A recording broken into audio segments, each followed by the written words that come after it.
तो नमस्कार, आप देख रहे हैं द राष्ट्र और मैं हूं निशांत कुमार। जैसा कि आपको पता है कि बिहार में भूमि सर्वे का काम लगभग बिहार के सभी गांवों में शुरू हो चुका है। इसमें लोगों की बहुत सारी समस्याएं हैं। इसमें एक समस्या सबसे जो है अहम है, ज़मीन नापी को लेकर। इसी सारी मुद्दों पे बात करने के लिए हमारे साथ कपिलेश्वर जी अमीन जुड़ चुके हैं। स्वागत है सर आपका मेरे चैनल पे। आपका भी स्वागत है। सबसे पहले मेरा सवाल ये है कि लोगों को जो है ज़मीन नापी में बहुत सारी समस्याएं हो रही है। जैसे किसी के पास दस्तावेज में 4 कट्ठा ज़मीन है, लेकिन वो कब्जा 4.5 कट्ठा पे किया हुआ है। अब 10 दूर या तो पड़ोसी के ज़मीन पे कब्जा किया हुआ है, या नहीं तो गवर्नमेंट का जो गरमजरुआ ज़मीन जो आम भाषा में बोल सकते हैं उस पर कब्जा किया हुआ है। तो इसका क्या निदान है, आप बताइए। उसका निदान यह है कि वो जो 4 कट्ठा ज़मीन अगर रजिस्ट्री कराया है और वो 4.5 कट्ठा जोता है, तो उसको जब भी मिलेगा तो 4 कट्ठा ही उसको ज़मीन मिलेगा, उसमें 1 इंच बेसी नहीं मिलेगा। वो जिसका ज़मीन है या गैर मजरूआ पकड़े है तो गैर मजरूआ उसका छोड़ देना पड़ेगा, या किसी और पार्टी का पकड़ा हुआ है तो जिस दिन वो नापी कराएगा प्राइवेट अमीन से वो उस अपना निकाल लेगा ज़मीन। तो मेरा कहना है कि ये जब सरकारी अमीन लोग आएगा नापी करने, तो या तो रैयत को पहले ही ये सब सॉर्ट आउट कर लेना चाहिए। पहले ही प्राइवेट अमीन रख के और नापी करके जो आपका निजी ज़मीन जितना है दस्तावेज पे उतना ही का मैं अपना मार्किंग कर लेना चाहिए। इससे ज़्यादा समस्या नहीं होगा। उससे ज़्यादा समस्या नहीं होगा ये तो। और एक और जो सवाल है, सबसे ज़्यादा जो है लोगों को दिक्कत हो रहा है वंशावली बनवाने में। लोग जो है वंशावली के नाम पे बहुत जगह पैसा दे रहे हैं, जैसे अनुमंडल में पहुंच जा रहे हैं लोग, अंचलाधिकारी के पास पहुंच रहे हैं, बहुत भाग दौड़ बहुत ज़्यादा करना पड़ रहा है। तो आपके पास कुछ ऐसी जानकारी है जिससे लोग वंशावली बनवाने में ज़्यादा लोगों को समस्याएं का सामना नहीं करना पड़े, जो ईजी वे में बन जाए? हमारे समझ से जो है कि वंशावली में जो भी दिक्कत या कठिनाइयाँ हो रही है, सरकार के तरफ से बहुत सा फॉर्मेट निकला जी, जिसमें हर फॉर्मेट जो है कि बहुत सा फॉर्मेट रद्द भी हुआ है जी। अभी वह फॉर्मेट का रद्द होने के बाद अभी जो वंशावली का जो नियम निकला कि सरपंच साहब जो उस पर वंशावली बना कर देंगे, सरपंच साहब जो अपने लेटर पैड पे जो लेटर पैड पर बना के दे या सादा पेपर पर बना कर दें और उनका दस्तखत मोहर रहेगा, वो वायलेट होगा। अच्छा, ठीक है। सुनने में आया है ये भी कि लोगों के कथना द्वारा, यानी पैथिक द्वारा नहीं, यानी जो पदाधिकारी द्वारा नहीं, ऐसे लोगों के कथना अनुसार की पार्टी जो है स्वयं भी वंशावली दे सकता है। अच्छा, मतलब खुद से भी बनवा कर दे सकता है। जी जी।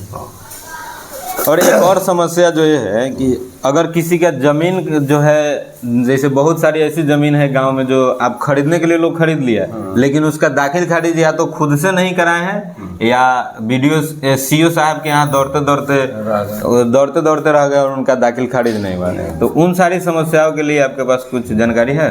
देखिए, दाखिल खारिज का जो समस्या है जी, वह तो सीओ साहब के ही समक्ष है जी। उसका निपटारा सीओ साहब ही कर पाएंगे जी। उसके विशेष में हम कुछ नहीं कर सकते हैं, लेकिन जो उसका कुछ सुझाव है वो हम बता सकते हैं। जी बताइए। जैसे जमीन आप चाहे कोई पार्टी लिखा लिया जी, और वह जमीन हो सकता है कि वह जमीन कोई गैर मजरूआ है जी, या कोई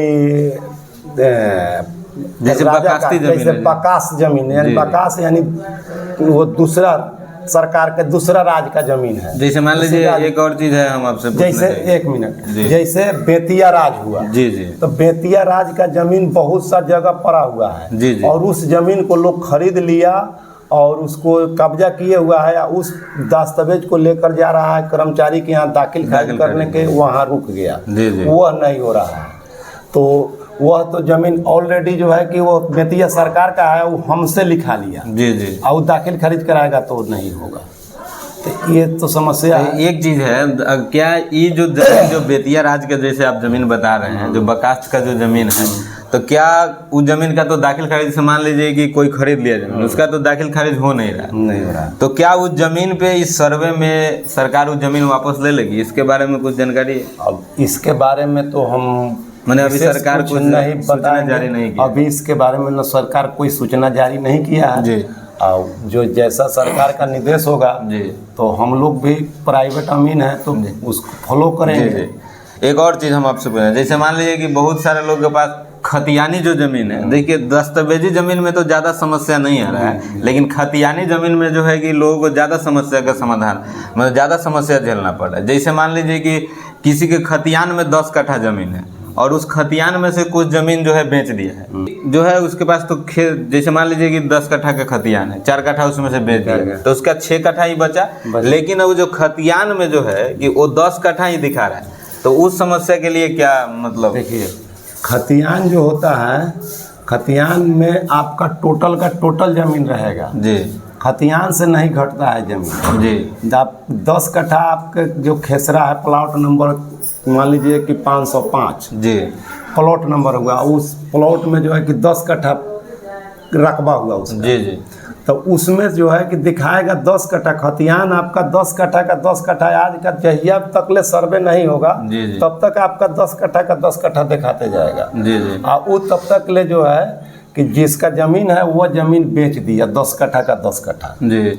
लेकिन उसके खतियान पर 10 कट्ठा दिखाएगा। जी, जी। लेकिन उसका जैसे जमाबंदी खोला जाएगा जी।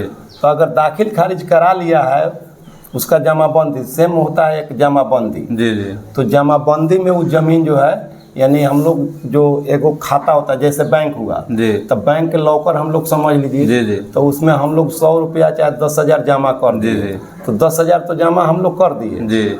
लेकिन जब जमा कर दे तो उसमें से निकालेंगे तो ऑटोमेटिक चट दिन घटते जाएगा। जी जी। अगर हम नहीं निकालेंगे तो जगह पर रहेगा। अब बहुत सटीक तरीके से इन्होंने आपको समझा दिया, अब मुझे जगह पर लगता है रहेगा। कि लोगों को समझ में आ गया होगा। तो जगह पर रहेगा। जी। अब उसी जमाबंदी से जी। अब जैसे ये जो लिखाया, जी। जैसे दाखिल खारिज कराएगा 10 कट्ठा में से अगर 2 कट्ठा लिखा लिया तो 2 कट्ठा चट दिन घट कर चला आएगा जी। और उनका जमाबंदी में 8 कट्ठा शो करेगा। जी जी। अगर नहीं वो दाखिल खारिज कराए जी। तो 10 कट्ठा का 10 कट्ठा शो करते रह जाएगा। रह जाएगा। जी जी। तो इसके लिए हमारा कहना है कि जो अगर खतियानी जमीन से रजिस्ट्री करा रहे हैं वो अपना यदि दाखिल आप खारिज करा ले। दाखिल खारिज करा लें, जी जी। है ना। जी। इसलिए ये हमारे तरफ से जी। लोगों को जो है कि ये रिक्वेस्ट है। एक और चीज़ है, जैसे किसी का खतियानी जमीन है लेकिन उसको पास खतियान नहीं है, खतियान मिल नहीं रहा है, जैसे मान लीजिए ऑनलाइन सर्च कर रहा है तो उस पर लिख दिया गया है कि पेज फटा है, तो उसके लिए क्या करना होगा? उसके लिए एक प्राइवेट अमीन के द्वारा जी। उस प्लॉट तो जो जोत रहे हैं उनको चिन्हित हाँ, है, प्लॉट उस चिन्हित है। प्लॉट पर ले जी। जाकर उसका खेसरा, जी। चौहदी उसको जो है कि नोट कर लेंगे। जी जी। उसका एक बायोडाटा बनाकर जी। उसको जो है कि सीओ साहब के समक्ष रखेंगे कि हमारा ये ज़मीन जो है इतना इतना फटा हुआ है, जी। इसका जो है कि जो इतना इतना ये खेसरा नंबर हुआ, ये खाता नंबर हुआ और ये जो है कि हमारा चौहदी है, ये हमारा रकबा है। जी जी। इस जमाबंदी से आप मिलाकर हमको जो है कि माने जमाबंदी सीओ तो साहब से फटा- मिल के इस हाँ, समस्या का निपटारा किया जा सकता है। इस समस्या का निपटारा सीओ साहब अच्छा, जैसे अगर किसी कोई विवादित जमीन है, जी। जैसे मान लीजिए कि बहुत सारा जमीन है जो विवादित होता है जिसमें आप कोर्ट से उस पर जीत हासिल किए हुए हैं, तो उसके लिए क्या करना होगा? वो तो ऑलरेडी आपके पास कागजात है, ये है मतलब कोर्ट से जो अब मिला हुआ है हाँ, तो उसको पेपर दिखाना होगा। उसको तो पेपर दिखाना होगा, उस आधार पर काम होगा। उसको जी, तो जी। कोई कोर्ट का तो आदेश कोई नहीं कोई काट काट नहीं सकता है। है। तो इसलिए कोर्ट का आदेश सर्वोपरि है। एक और जो समस्या है, जो गांव में सबसे ज़्यादा समस्या होता है कि जमीन जो है कि 2 भाई के बीच बंटवारा हो गया। इसमें क्या होता है कि 2 भाई के बीच बंटवारा हो गया तो कोर्ट से गांव में लोग बंटवारा नहीं करता है, जैसा कि आपको भी पता होगा। हाँ, बहुत लोग कोर्ट से भी नहीं करता हाँ, है। तो इसमें जो बखुदहा बंटवारा लोग करता है, जी शेड्यूल बंटवारा भी नहीं करता है लोग। जी जी। वो बखुदहा कर लिया कि हाँ मौखिक बंटवारा हो मौखिक बंटवारा में भैया हाई प्लॉट आप रख लीजिए तो बउआ हाउ प्लॉट आप रख। जी जी। ऐसा भी होता है। जी। या वैसा भी नहीं बना तो एक प्लॉट है तो आधा ये भाई रख लिए तो आधा आधा ये ये भाई भाई रख रख लिए। ऐसा भी लोग कर लेता है, जी। वो भाई के अपना तो इसमें समझदारी जो के है कि अनुसार। समस्या ये है, सवाल मेरा ये है कि जैसे मान लीजिए दो भाई के बीच जमीन बंटवारा हो गया, एक भाई क्या हुआ, अब तो उनको बंटवारा मिल गया से, एक भाई क्या हुआ कि उसमें से कुछ शेयर अपना बेच दिए, बेच दिया, तो उसमें तो जमीन का तो कागज सेम ही है, सेम है। तो कागजात के हिसाब से अगर बंटवारा होगा तो फिर तो दोनों भाई का 50-50 शेयर हो गया। तो इसमें एक भाई जो अपना खुद का जमीन कुछ बेच दिए हैं, तो इसके लिए क्या करना होगा? उसमें तो सीधा है कि जो भाई अगर मान लीजिए थोड़ा देर के लिए कि 5 कट्ठा जमीन हुआ जी और उसमें 2 भाई का हिस्सा हुआ 2.5 कट्ठा, जी इनकेस एक भाई 1 कट्ठा बेच लिया, जी जी तो उनका 1.5 कट्ठा बचा, इनका 2.5 कट्ठा तो ऑटोमेटिक बचा हुआ रहेगा। अगर उस पर कोई दावा ठोकता है कि नहीं हम इसमें से जो है कि 4 कट्ठा है, अब हमको 2 कट्ठा चाहिए, जी जी तो ऑलरेडी जो है जी कि वो जन अगल बगल का भी लोग है, अगर मान लीजिए कि पदाधिकारी लोग पहुंचते हैं सर्वे के लिए, जी जी तो अगल बगल का लोग जो है उसको साबित कर देगा कि नहीं ये कट्ठा बेचे हुए हैं, चाहे वो प्रूफ भी रहेगा कि ये कट्ठा बिका हुआ है। हाँ। इसमें से एक और जो है गांव में सबसे बड़ी समस्या है कि जैसे किसी के पास केवल लड़की है, जैसे मान लीजिए किन्हीं के पास केवल 4 लड़की है, उनका क्या हुआ कि वो शादी कर दिए, जब तक उस लड़की के माता पिता जीवित है तब तक उस जमीन पे अपना कब्जा किए हुए हैं, अपना जोत रहे हैं। लेकिन ये गांव में सबसे ज़्यादा समस्या देखने को मिलती है कि अगर किन्हीं के पास लड़की है तो उनका शादी हो गया तो उसका जो ज़मीन जो होगा वो लड़की का शेयर हुआ, लेकिन गांव में ऐसा देखने को मिलता है कि उनके अगल बगल वाले जैसे पट्टी पटदार जिसको बोलते हैं, वो लोग उस ज़मीन पे कब्जा किए हुए हैं, क्योंकि उनके पास कोई लड़का नहीं है, लड़की है तो शादी करके चला गया तो उसका जो है उसको शेयर तो उस लड़की का हुआ। लेकिन क्या हुआ कि कमज़ोर जानिए या जो भी कहिए, वैसे समस्या है कि अगल बगल के लोग उस जमीन पे कब्जा किए हुए, तो वैसे होता है कि समस्या के लिए वो होता है कि नावासा, जी नवासा नावासा, तो लोग चाहता है जो घर का जो अपना लोग हैं, जी जो अपना पट्टी पटदार हुए, जी यानी कि लड़की के पिता जो हुए जी। उनके पट्टी बताओ जिस कि जो लड़की नवासा का जो जमीन। नवासा जमीन होता है उसको बोलते हैं नावासा, जी। लोग कहता है। तो लड़की के जो पिता होते हैं उनके पट्टी पटदार जो सोचते हैं कि जब उनके पिता और माता जब डेथ कर जाते हैं तो पट्टीदार सोचता है कि हम इनको नहीं बसने दे, नवासुआ को हम यहाँ नहीं रहने दे, उनको परेशान करते हैं। तो परेशान तो करते हैं लेकिन हिंसा कभी कोई पीट नहीं सकता है। जी अब एक होता है कि बहुत जगह कि लोग परेशान होकर नवसुआ लोग वहीं के कुछ गिने चुने लोग, मैंने थोड़ा दबंग टाइप के लोग, जी अगर वैसा लोग होता है तो उन्हीं को जो है कि अगर 10 का चीज़ है उसको 8 में जो है कि दे देते हैं। मैंने मजबूरन उनको बेचना पड़ता है, क्योंकि खुद तो कब्जा लोग करने नहीं देता है, इसलिए जो है मजबूरन में उसको बेचना पड़ता है। तो हम तो इतना ही कहेंगे कि जितना हक लड़का का है उतना हक लड़की का भी है। जी आप जैसे हैं वैसे वो भी हैं, इसलिए ऐसा लोग न करें। जो सरकार जो है सर्वे क्यों करा रही है, इसके बारे में कुछ बताएंगे? सरकार सर्वे करा रही है कि इसका मुख्य योजना है कि 100 बरस से ज़्यादा हो गया हमारे पूर्वी चंपारण और पश्चिमी चंपारण में सर्वे का। जी और जैसे कि बहुत आम जनता के पास जो होता है कि कागजात बहुत लोगों को जल गया, जी जी या पानी से भींच गया। पहले बहुत समस्या बाढ़ का समस्या था, चाहे मोरई टाटी का घर था, उसमें जो है कि पानी उनी चूहा भींच कर गल गया, जी जी है ना। कोई इनकेस कहीं भूला गया तो ऐसा समस्या होता है हमारे पब्लिक के अंदर। तो इनका तो कागज भुला गया, इस खत्म हो गया। अब हम सरकार के यहाँ जाते हैं कि सरकार के घर में से हम कागज ले आवें, तो सरकार के यहाँ भी जाते हैं तो सरकार के यहाँ भी कुछ पेज फटा हुआ रहता है, कुछ डॉक्यूमेंट है ये नहीं है वहाँ, उनके यहाँ भी भुला गया है। तो इसका जो है कि निदान के लिए यह सर्वे सख्त जरूरी था।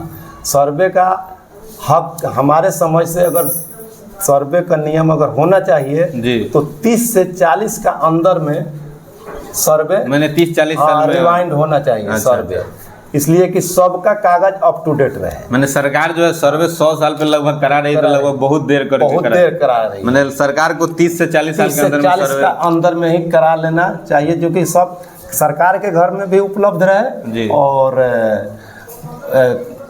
आम मैंने पब्लिक आम पब्लिक को भी रिकॉर्ड पता रहे और गवर्नमेंट को भी। उसका पुस्त जो है कि 2 पुस्त 3 पुस्त का जो है कि जो खेला होता है जी, जी। वो नहीं रहे, सामने ही 2 पुस्त में नहीं, माने पिता है जी। तो पुत्र को मालूम रहे, जी, और जी। पुत्र है तो पोता को मैंने मालूम। सरकार को भी लगभग हाँ। सरकार को भी सरकारी जमीन का भी रिकॉर्ड नहीं पता है। रिकॉर्ड बहुत सारे पता- ऐसी जमीन है जो अगल बगल में सरकारी जमीन है लेकिन गवर्नमेंट के पास उसका रिकॉर्ड ही नहीं। उसके पास भी रिकॉर्ड नहीं है। तो इसके लिए जो है कि अनिवार्य है सर्वे होना 30 से 40 के अंदर में ही सर्वे होना एकदम जरूरी है। एक और चीज जो है गांव में सबसे बड़ा समस्या है, जैसे मान लीजिए किसी का पट्टी पट्टेदार जो है दस्तावेज नहीं दे रहा है, ये समस्या आपको भी देखने को मिलता है। जैसे आप अमीन हैं तो आप नापी करने जाते होंगे तो जमीन जो है जोत रहा है, शेयर मिला हुआ है, लेकिन क्या है कि पट्टी पट्टेदार जो है जमीन का पेपर ही नहीं दे रहा है, दस्तावेज नहीं दे रहा है, खतियान जो है उसके पास है वो नहीं दे रहा है। तो इस समस्या जो है सबसे बड़ी समस्या है। क्या अगर मानते हैं कि अगर किसी का पट्टी पट्टेदार जमीन का पेपर नहीं दे रहा है तो इससे क्या जमीन जो है उनके पट्टी पट्टेदार का होगा?